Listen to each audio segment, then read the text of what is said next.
పరిగణించాల్సినటువంటి అవసరం లేదన్నటువంటి విషయం వైసీపీ శ్రేణులు చెప్తున్నారు. కానీ ఈ వ్యవహారంలో ఏదైతే పవన్ కళ్యాణ్ గతంలో చేసినటువంటి వ్యాఖ్యలు, అంటే ఇటీవల కాలంలో ఆయన చేసినటువంటి వ్యాఖ్యలు సోషల్ మీడియా పైన ఓ రకంగా తల్లిని చెల్లిని కూడా దుర్భాషలాడుతున్నటువంటి పరిస్థితి, అంటే ఒక రకంగా అసభ్యకరమైనటువంటి పోస్టులు పెట్టడానికి కూడా ఆయన తీవ్రంగా పరిగణించారు. ఆ నేపథ్యంలోనే ఈ కేసుల కుట్రకోణం ఎవరైతే సోషల్ మీడియా వేదికగా చేస్తున్నటువంటి వ్యాఖ్యలు కావచ్చు, అదేవిధంగా కొన్ని అసభ్యకరమైనటువంటి పోస్టుల విషయంలో కూడా సీరియస్ గా తీసుకున్నారు. దాంట్లో భాగంగానే పోసాని మురళి పైన కూడా కేసు నమోదు చేశారు. కేసు నమోదు చేసిన నేపథ్యంలో కూడా ఏదైతే వైసీపీ శ్రేణులు తప్పుపడుతున్నప్పటికీ కూడా, అంటే ఒక రకంగా తల్లికి చెల్లికి అంటే ఒక రకంగా ముడిపెట్టడానికి కూడా తీవ్రంగా పరిగణించారు. అంటే కూతుర్ని కూడా ఒక రకంగా ఇట్లా సోషల్ మీడియాలో పోస్ట్ పెట్టడానికి కూడా ఆయన తీవ్రంగా పరిగణించారు. ఆ నేపథ్యంలోనే పోసాని కృష్ణమురళి కూడా కొన్ని కీలకమైనటువంటి వ్యాఖ్యలు, ఏదైతే అసభ్యకరమైనటువంటి వ్యాఖ్యలు చేసిన నేపథ్యం, ఆ నేపథ్యంలోనే ఆయన అరెస్ట్ చేశారన్నటువంటి భావన ఇక్కడ ఉన్నటువంటి పోలీసులు వ్యక్తం చేస్తున్నారు.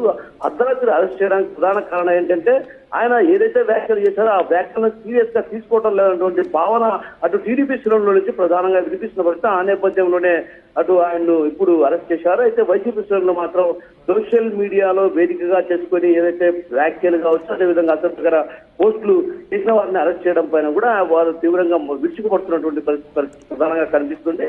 అయితే ఉదయం ఖచ్చితంగా రాయచోటికి చేరుకుని రాయచోటి కోర్టులో ఆయన్ను హాజరుపరిచారు.